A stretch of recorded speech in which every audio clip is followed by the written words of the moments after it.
సాయి శివాని భక్తి పాటలు. సాయి శివాని భక్తి పాటలు. Please like, share, comment, subscribe to my channel. ఓం శ్రీ మహాగణాధిపతయే నమః. ఓం శ్రీ గురుభ్యో నమః. ఓం శ్రీ మాత్రే నమః. దేవి భాగవతంలో ఈరోజు అమ్మవారిని శివుడు, బ్రహ్మ స్తుతించేది తెలుసుకుందాము. నమో దేవి మహావిద్యే నమామి చరణౌ తవ, సదా జ్ఞాన ప్రకాశం మే దేహి సర్వార్థతే శివే. నారద, విష్ణుమూర్తి అమ్మవారిని ఇలా స్తోత్రం చేసి విరమించిన తర్వాత శివుడు భక్త్యావేశంతో స్తుతికి ఉపక్రమించాడు. ఓ సకల లోక నిర్మాణ చతురా, బ్రహ్మ విష్ణువులే నీ ప్రభావం వల్ల జన్మించారంటే నేను అంతే కదా. పంచభూతాలు నువ్వే, అవే తిరిగి మరికొన్నింటికి కారణమవుతున్నాయి. బుద్ధి, మనస్సు, అహంకారము నువ్వే. త్రిమూర్తులను సృష్టికర్తలుగా చెప్పేవారికి నిజం తెలియదు. అసలు సిసలు సృష్టికర్తత్వం నీదే.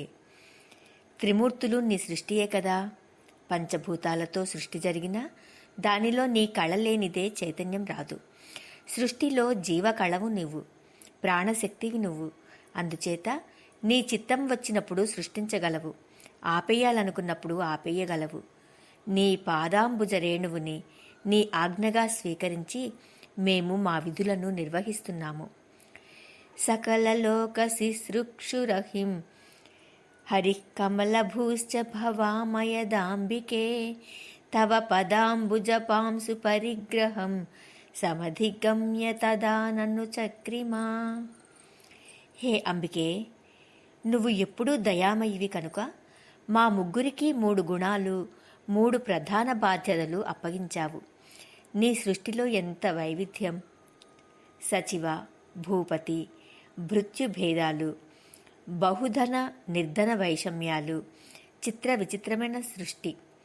అమ్మా, ఈ శుభ విమానంలో వస్తున్నప్పుడు చాలా భువనాలు పరిచయమయ్యాయి. మరో త్రిమూర్తులు దర్శనమిచ్చారు. ఇది కొత్త సృష్టియా, పాతదేనా? తెలియచెప్పు తల్లి. నువ్వు ఎప్పుడు ఏది సృష్టించాలనుకుంటావో, ఎప్పుడు విరమించాలి అనుకుంటావో, ఎప్పుడు నశింపజేయాలి అనుకుంటావో ఎవ్వరికీ తెలియదు. నీ భర్తృపురుషుణ్ణి మాత్రం ఎప్పుడూ ఆనందపరుస్తుంటావు. మమ్మల్ని యువతులుగా మార్చేశావు. అయితేనేమిలే, నీకు సన్నిహితంగా నిలిచి పాదపద్మాలను అర్చించుకునే అవకాశం లభింపజేశావు. అది చాలు. పురుషులుగా ఉంటే ఈ అదృష్టం, ఈ ఆనందం లభించేదా? నిజం చెబుతున్నాను తల్లి, నీ పాద పద్మాలకు దూరం అవ్వాల్సి వచ్చేట్టయితే నాకు త్రిభువనాధిపతిత్వము వద్దు, పురుషత్వము వద్దు. ఈ యువతిత్వం ఇలాగే ఉండని. నరుచిరస్తి మమాంబ పదాంబుజం తవ విహాయ శివే భువనేశ్వలం, నివసితుం నరదేహమవాప్య చ త్రిభువనస్య పతిత్వమవాప్య వై. శివుడు యువతిగా మారి ఆదిశక్తి పాద పద్మాలను సేవించాడు అనేది ముల్లోకాలలోనూ నాకు కీర్తి కారణం. నీ సాన్నిధ్యం లేని క్షణాలు నాకు యుగాలు. నీ పాదాలను ధ్యానించడం కాక వేరే వేరే తపస్సులు చేసేవారు నిజంగా విధివంచితులు. అగౌరవాన్ని గౌరవంగా భ్రమించి ఆత్మవంచన చేసుకుంటున్నారు. తపస్సులు, యోగాలు, యాగాలు, వీటి వల్ల ముక్తి ఎప్పటికి లభిస్తుందో, అసలు లభించదో చెప్పలేను. కానీ నీ పాద పద్మాల పుప్పొడి రేణువు సోకితే చాలు, అదే ముక్తి, అదే మోక్షం. అమ్మా, నేను నిరంతరం జపించుకుని ఆనందించడానికి ఏదైనా ఒక దివ్య మంత్రం ఉపదేశించు తల్లి. క్రిందటి జన్మలో నవాక్షర తారక మంత్రం ఉపదేశించావు. అది ఇప్పుడు స్ఫురణలో లేదు. దయచేసి మళ్ళీ ప్రబోధించు, ఉపదేశించు అన్నాడు. శివుడి అభ్యర్థనకు జగదంబిక సంతోషించింది. నవాక్షర మహామంత్రం ఉపదేశించింది. శివుడు పరమానందం పొందాడు. పాదాలకు సాష్టాంగపడి అక్కడే నిలబడ్డాడు. బీజాక్షర సంశోభితమైన ఆ తారక మంత్రాన్ని, ఆ మోక్షద కామద మంత్రాన్ని జపిస్తూ పరవశించిపోతున్నాడు. అది చూసి నేను జగదీశ్వరిని స్తుతించాను. ఓ సర్వజ్ఞులారా, ఇంత సన్నిహితంగా, ఇంత స్పష్టంగా నీ దర్శనం కలిగించే శక్తి వేదాలకు కూడా లేదు. అవి ప్రతిపాదించే హోమాలన్నింటిలోనూ స్వాహా స్వరూపిణివి నువ్వే. ఇంత అద్భుతమైన బ్రహ్మాండాన్ని సృష్టిస్తున్నాను, నాకంటే సమర్థుడెవరు అని ఇంతకాలము భావించాను. ఆ అహంకారంతోనే భవసాగరంలో మునిగిపోయాను. నీ ఆజ్ఞను పాలించి సృష్టికర్తను కాగలగడం ఒక అదృష్టం, ఒక ధన్యత్వం అని ఇప్పుడు తెలుసుకోగలిగాను. కానీ తల్లి, ఇప్పుడు నాకు ఒక కొత్త గర్వం పొడసూపుతోంది. నీ పాద పంకజ పరాగాన్ని స్వీకరించగలిగాను అనేది ఇప్పటి నా గర్వం. యథార్థం చెబుతున్నాను, కేవలం నీ దయ వల్ల ధన్యుణ్ణి కాగలిగాను. నన్ను పట్టి బంధించిన మోహ నిగళాలను పటాపంచలు చేసి నాలో నీ పట్ల భక్తిని స్థిరపరచు. సరోజంలో పుట్టాను, దాని నుండి ఎలా విముక్తుణ్ణి చేస్తావో అంతా నీ దయ. నీ ఆజ్ఞను పాటించడం ఒక్కటే నాకు తెలిసిన విద్య. నీ కింకరుణ్ణి, నన్ను దయచూడు. నిన్ను, నీ ప్రభావాన్ని ఎరుగని వారు నన్ను ప్రభువు అంటున్నారు. స్వర్గం కోరి యజ్ఞయాగాలు చేసే వేదవేత్తలు కూడా ఇలాంటి భ్రమలోనే ఉండడం, నిన్ను తెలుసుకోలేకపోవడం చాలా విడ్డూరం కదూ. నువ్వు నన్ను సృష్టించావు, ఆది సృష్టిని చతుర్థా విభాగించమని ఆజ్ఞాపించావు. ఇది ఇప్పటికీ తెలుసుకున్నాను. ఇప్పటి వరకు ఉన్న నా అహంకారాన్ని క్షమించు. అష్టవిధ యోగ మార్గాలలో అష్ట కష్టాలు పడే మూఢులను చూస్తే జాలి వేస్తుంది. ఉచ్చారణ మాత్రం చేతనే పవిత్ర చరితులను చేసి మోక్షాన్ని ప్రసాదించే నీ నామమహిమ వారికి తెలీదు. ఏదో ఒక వంకతోనైనా ఉచ్చరించి సిద్ధి పొందరు. అదేమి చిత్రమో గదా. ఆది సృష్టిని చతుర్థా విభాగించడం అనేది నీకొక పెద్ద పనేమీ కాదు. కేవలం చూపులతోనే చేసి వేయగలవు. అయినా విధి అంటూ నన్నొకండి కల్పించి ఆ పని అప్పగించటం నీ వినోదం. నా తండ్రి విష్ణుమూర్తిని జగద్రక్షకుడు అనడం, నన్ను సృష్టికర్త అనడం లాంటిదే. కాకపోతే మధుకైటభుల నుంచి నువ్వు రక్షించాల్సి వచ్చింది ఎందుకనిట? నా నుదుటి నుంచి పుట్టిన శివుణ్ణి సృష్టి సంహారకుడు అనిపిస్తున్నది నువ్వే. నువ్వు ఎక్కడ జన్మించావో విన్నవాడు కానీ కన్నవాడు కానీ లేడు. ఎలా జన్మించావో తెలిసినవాడు లేడు. నువ్వు ఆదిశక్తివి, ఏకైక ద్వితీయ శక్తివి. అందుచేత నీ తంత్రాలు, నీ మంత్రాలే తప్ప నిన్ను తెలుసుకోవడానికి మరో మార్గం లేదు, మరో ఉపాయం లేదు. నువ్వు కేవలం స్వతంత్రురాలివి. నతే జన్మ కుత్రాపి దృష్టం శ్రుతం వా కుతః సంభవస్తేన కోపీహ వేద కిలాద్యాసి శక్తి స్వమేకా భవాని స్వతంత్రైః సమస్తైరతో బోధితాసి. నువ్వు మాతో ఉంటేనే మా విధులు మేము నిర్వర్తించగలం, లేకపోతే లేదనేది సత్యం. కానీ కొందరు అల్పాశయులు ఈ విచిత్ర వినోదాన్ని అర్థం చేసుకోలేక వృధాగా వివాదాస్పదులు అవుతున్నారు. ఆద్యదేవుడైన ఈశ్వరుడు అకర్త, అనీహుడు, అనుపాధి, అకళశ్రీ. నీ వినోదం, నీ వితీర్ణం, శక్తి ప్రదానం చూస్తూ ఉంటాడని విధిజ్ఞులు అంటారు. ఈ దృష్టాదృష్ట విభేదంలో ఆ మహాపురుషుడు ఆద్య దేవేశ్వరుడు, నీ విభుడు, నీకంటే పూర్వుడు, మరింక మూడవ ప్రమేయం లేదు. అయితే అమ్మా, నాదొక చిన్న సందేహం. వేదవాక్యం మిథ్య కాదు కనుక, కానివ్వకూడదు కనుక అడుగుతున్నాను. విరోధాన్ని పరిహరించి మనశ్శాంతిని ప్రసాదించు. ఏకమే వాద్వితీయం బ్రహ్మ అని కదా వేదాలు చెబుతున్నాయి. అది నువ్వా, లేక నీ విభుడైన పరాత్పర మహాపురుషుడా? ఏకమే వాద్వితీయం యద్బ్రహ్మ వేదా వదంతి వై సా కిం త్వం వాస్యసౌ వా కిం సందేహం వినివర్తయా. ఈ ఏకత్వ ద్విత్వ విచారణంలో మునిగిపోయి నా మనస్సు ఒక నిశ్చయానికి రాలేకపోతుంది. పుణ్య విశేషం వల్ల నీ పాద పద్మాలను సమాశ్రయించగలిగాను కాబట్టి నీ ముఖతః వినే అవకాశం లభించింది. నా సందేహం తీర్చు. నిజానికి నువ్వు పురుషుడివా, స్త్రీవా? అది కూడా తెలియజెప్పు. పరాశక్తిని తెలుసుకుని భవసాగరం నుంచి విముక్తుణ్ణి అవుతాను. పుమానసి త్వం స్త్రీవాసి వద విస్తరతో మమ జ్ఞాత్వాహం పరమాం శక్తి ముక్తస్యాం భవసాగరాత్. నారద, వినయంగా కేవల జిజ్ఞాసతో అడిగిన నా ప్రశ్నకు మహాదేవి మృదువుగా క్లుప్తంగా సమాధానం చెప్పింది. సందేహం తీర్చింది. ఆ విషయం చెబుతాను, గ్రహించు. దేవీకృత తత్వోపదేశం శక్తి ప్రధానం.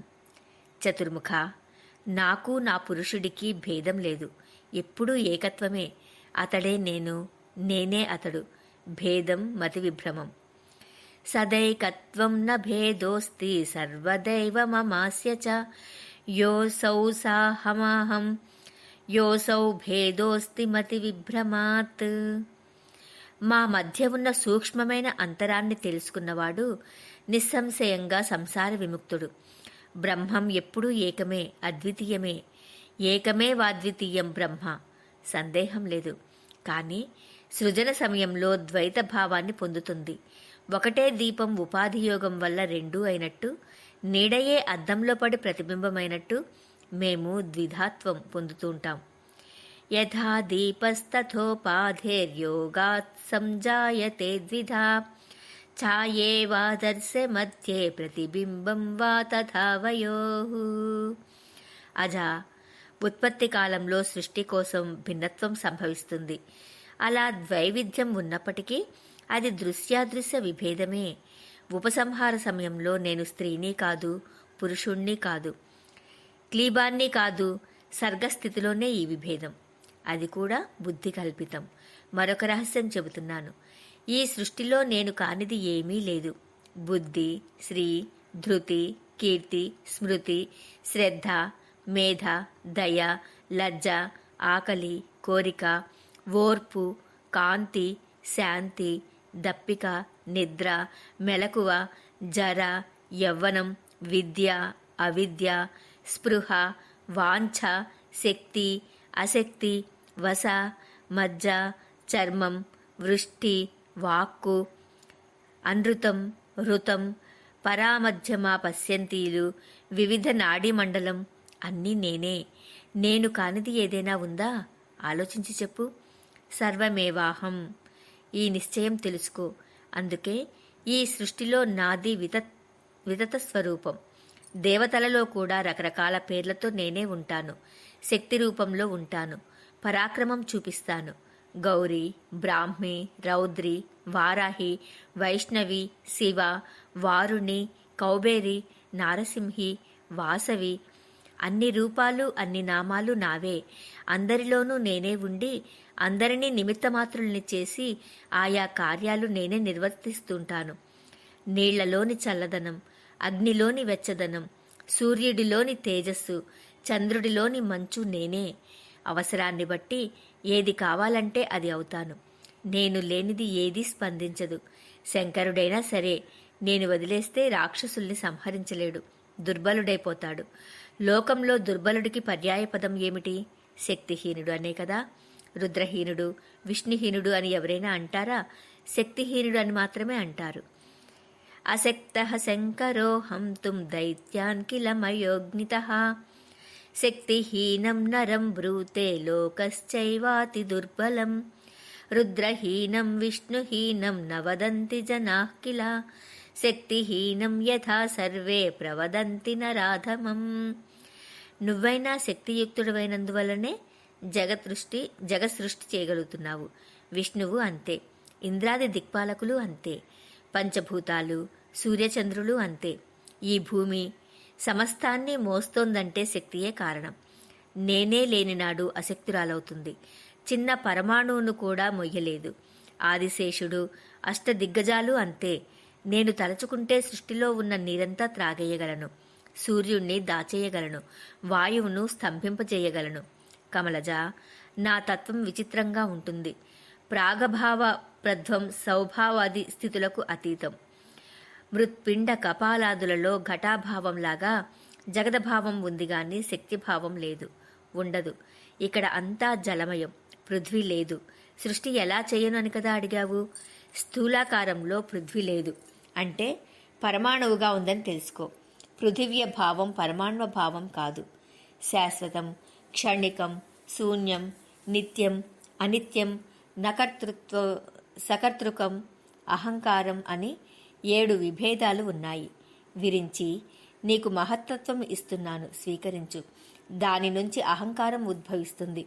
అహంకారం నుంచి యథాపూర్వంగా భూత సృష్టి కావించు. గృహాణాజమహత్తత్వమహంకారస్తదుద్భవః తతః సర్వాణి భూతాని రచయస్వ యథా పురా. పద్మసంభవ, నీకొక శక్తిని ఇస్తున్నాను, స్వీకరించు.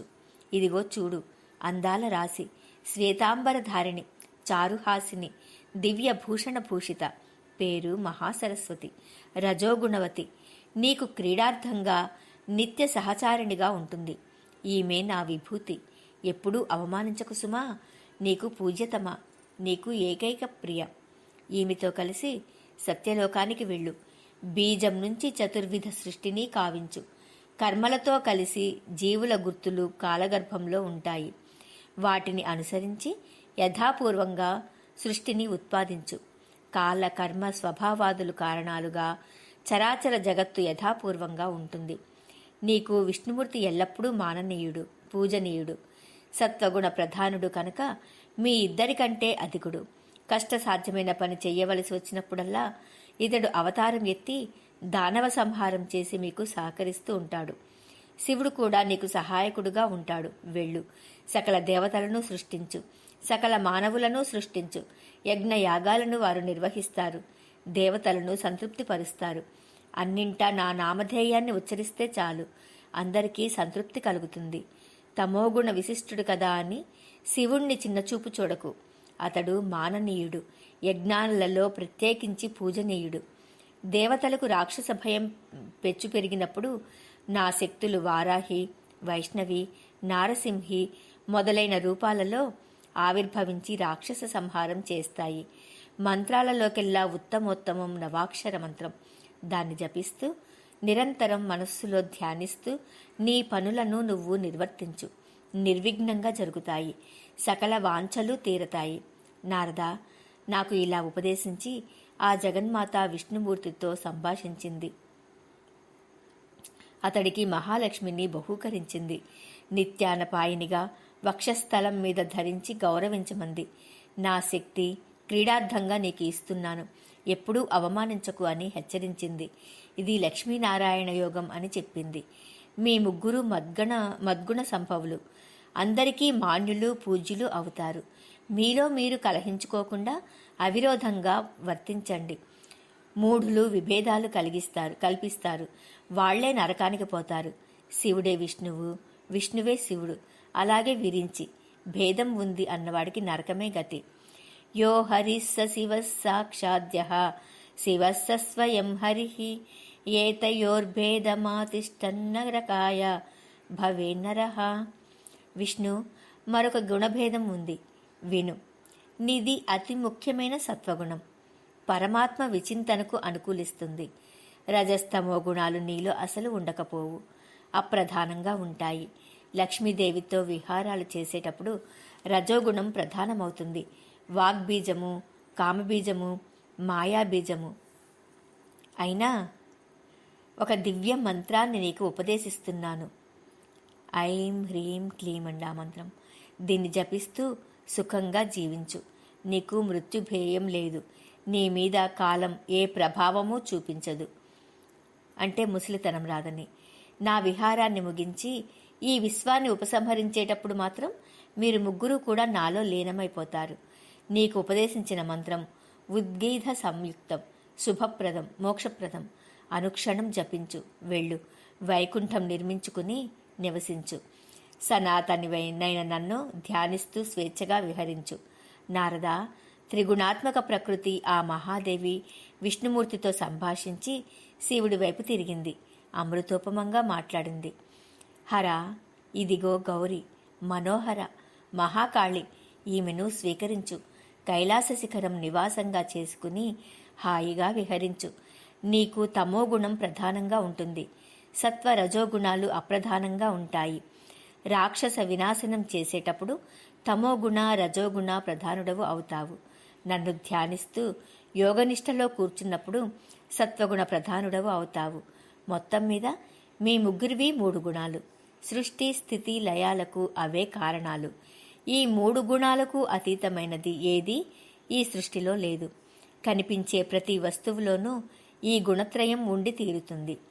ఏభిర్విహీనం సంసారే వస్తువైవాత్ర కుత్రచిత్ వస్తు మాత్రం తు యదృశ్యం సంసారే త్రిగుణం హి తత్.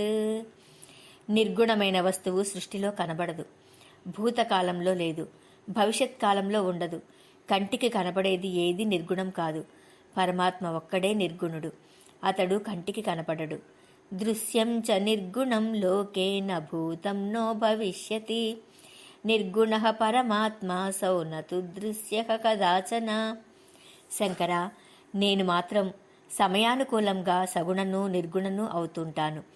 ఎల్లవేళలా అహంకారం మాత్రం నేనే, ఎన్నడూ కార్యం మాత్రం కాను.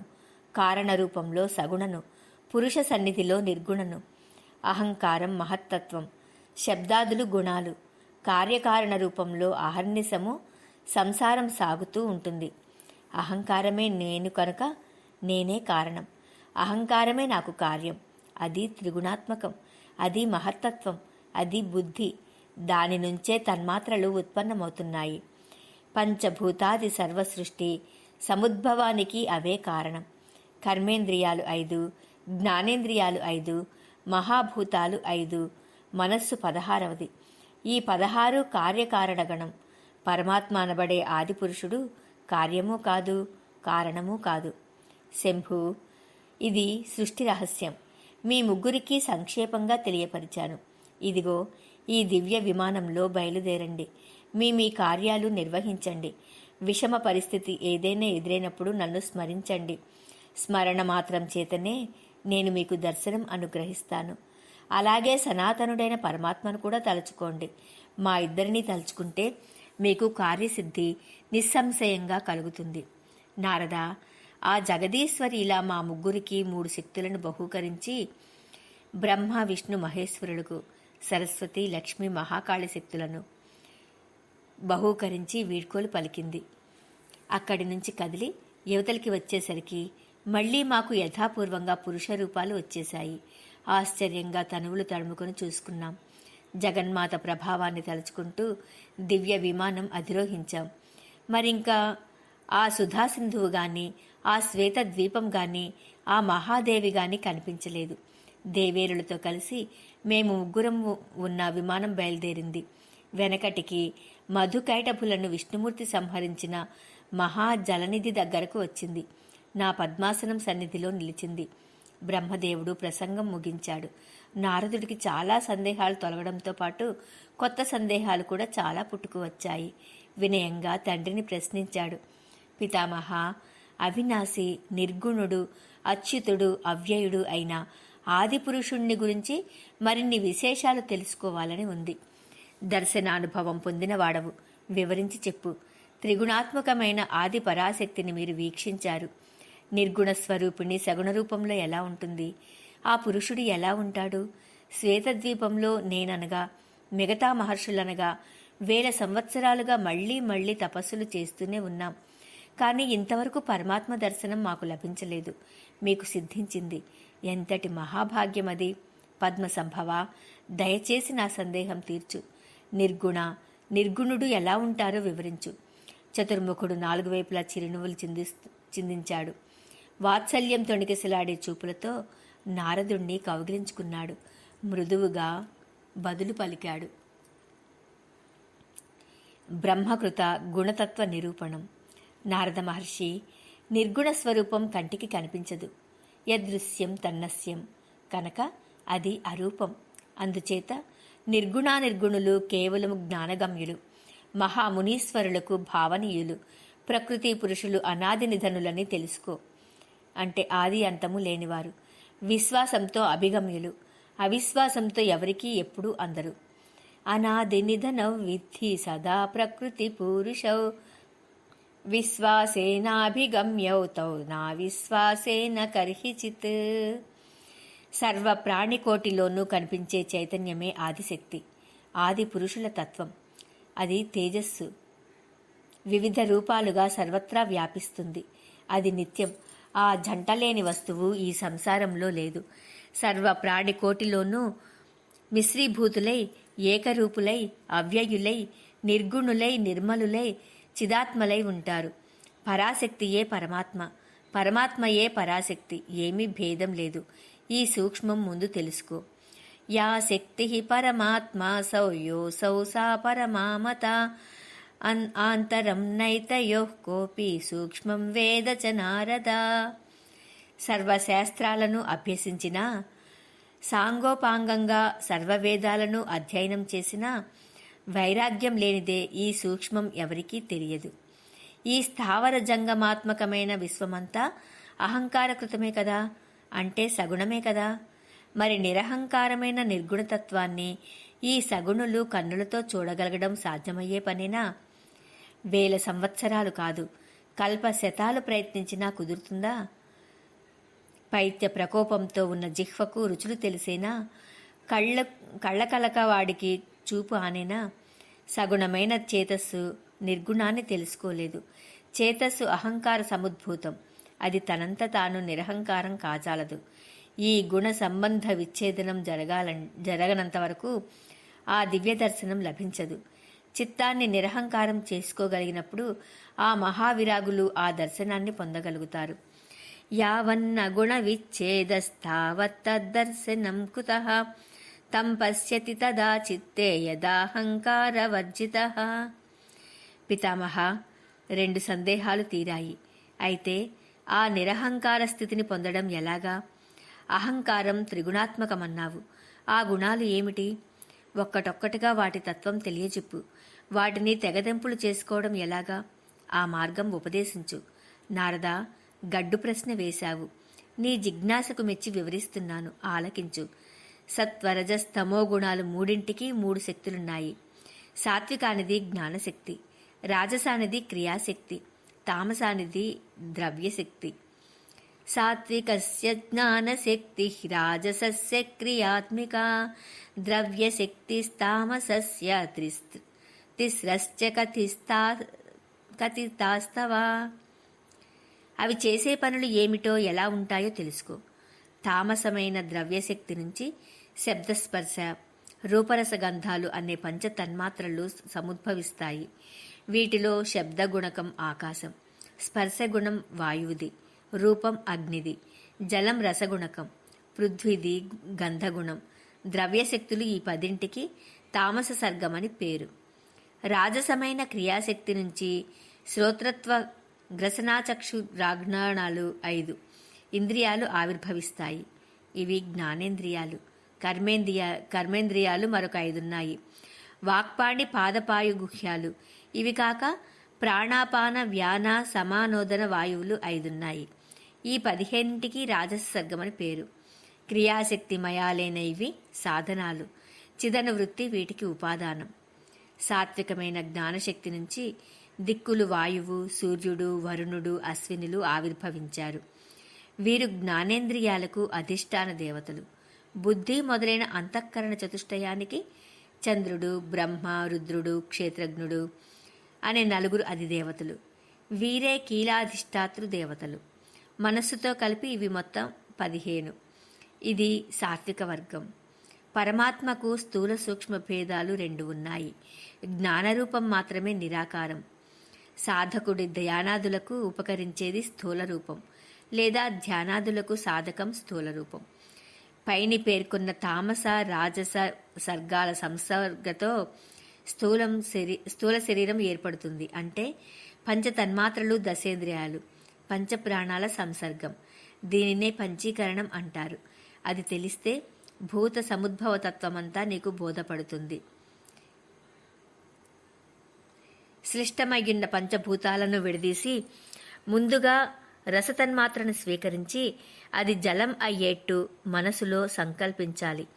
ప్రథమం రసతన్మాత్రాముపాదాయ మనస్యపి కల్నయేచ్ఛ తథా తైద్వా యథా భవతి చోదకం. అందులో విడివిడిగా మిగతా భూతాల అంశాలను కలిపి చైతన్యాన్ని అమరిస్తే నేను అవుతాను. స్థూల శరీరం. భూత తన్మాత్రల యోగం వల్ల ఇలా బ్రహ్మాండం ఏర్పడింది. ఇందులో విశేషాదరం, అభిమానం ఉండటం చేత ఆదినారాయణుడు భగవానుడయ్యాడు. భూతాంశలు అన్నీ ఇలా కలిసి ఘనీభవించి వాటి వాటి గుణాలతో దేనికదిగా వృద్ధి పొందుతాయి. బిడ్డ, ఇంకా విశేషాలు చెబుతాను విను. ఆకాశం కేవలం శబ్దగుణకం. వాయువుకి శబ్ద స్పర్శలు 2 ఉన్నాయి. అగ్నికి శబ్ద స్పర్శ రూపాలున్నాయి. జలానికి శబ్ద స్పర్శ రూప రసాలున్నాయి. పృథివికి ఇవి 4 కాక గంధంతో కలిపి 5 గుణాలు ఉన్నాయి. స్థూల రూపంగా బ్రహ్మాండోత్పత్తి వీటితో ఇలా జరుగుతుంది. అంశ భేదాలు కారణంగా 84 లక్షల జీవజాతులు ఏర్పడ్డాయి. దీనిని మొత్తం కలిపి సర్గము అంటారు. నారద, నీ ప్రశ్నలలో చాలా మటుకు సమాధానాలు చెప్పాను. సందేహాలు చాలా వరకు తీరి ఉండాలి. ఇంకా గుణాల రూప సంస్థను వివరిస్తున్నాను, తెలుసుకో. సత్వం అనేది ప్రీత్యాత్మకం. సుఖాల నుంచి ప్రీతి జనిస్తుంది. దీనిని సాత్విక ప్రీతి అంటారు. రుజుత్వం, సత్యం, శౌచం, శ్రద్ధ, క్షమ, ధృతి, దయ, లజ్జ, శాంతి, సంతోషం వీటి వల్ల సత్య ప్రతీతి జరుగుతుంది. సత్వ ప్రతీతి జరుగుతుంది. అది నిశ్చలంగా ఉంటుంది. ధర్మం పట్ల ప్రీతిని కలిగిస్తూ, మంచి పట్ల శ్రద్ధను పెంపొందిస్తూ, అశ్రద్ధను నిత్యము నివారిస్తూ ఉండటం సాత్విక శ్రద్ధ లక్షణం. దీని రంగు తెలుపు. తత్వాన్ని తెలుసుకున్న మునులు శ్రద్ధను కూడా 3 రకాల విభజించారు. రాజసిక శ్రద్ధ రక్తవర్ణంలో ఉంటుంది. ఇది అద్భుతావహం, అప్రీతికరం. అప్రీతి అనేది దుఃఖయోగం వల్ల జనిస్తుంది. ద్వేషం, ద్రోహం, మాత్సర్యం, స్తంభం, ఉత్కంఠ, నిద్ర ఇత్యాదుల వల్ల రాజస ప్రతీతి జరుగుతుంది. మానము, మదము, గర్వము ఇవన్నీ దాని లక్షణాలు. రక్తవర్ణం రజః ప్రోక్తమప్రీతికరమద్భుతం అప్రీతిర్దుఃఖయోగత్వాద్భవత్యేవ సునిశ్చిత. ఇంకా 3వది తామసిక శ్రద్ధ. ఎలా ఉంటుందంటే దాని రంగు నల్లటి నలుపు. మోహాన్ని, విషాదాన్ని కలిగిస్తుంది. అలసత్వం, అజ్ఞానం, నిద్ర, దైన్యం, భయం, వివాదశీలం, కార్పణ్యం, కుటిలత్వం, రోషం, వైషమ్యం, అతినాస్తిక్యం, పరదోషానుదర్శనం వీటి వల్ల తామస ప్రతీతి జరుగుతుంది. పరులకు తాపాన్ని కలిగించడం దీని ప్రధాన లక్షణం. ఈ 3 సత్వాన్ని ప్రకాశింపజేయాలి. రజోగుణాన్ని నియంత్రించాలి. తమోగుణాన్ని సంహరించుకోవాలి. ఇది శుభం కోరుకునేవారు తప్పకుండా చేయాలి. సత్వం ప్రకాశితవ్యం నియంతవ్యం రజస్సదా సంహర్తవ్యం తమః కామం జనేన శుభమిచ్చత. ఇలా బ్రహ్మదేవుడు నారదుడికి సందేహాలని తీర్చుకుంటూ వచ్చాయండి. ఇంకా మిగతాది రేపటి రోజున తెలుసుకుందాము. ఓం శ్రీమాత్రే నమః.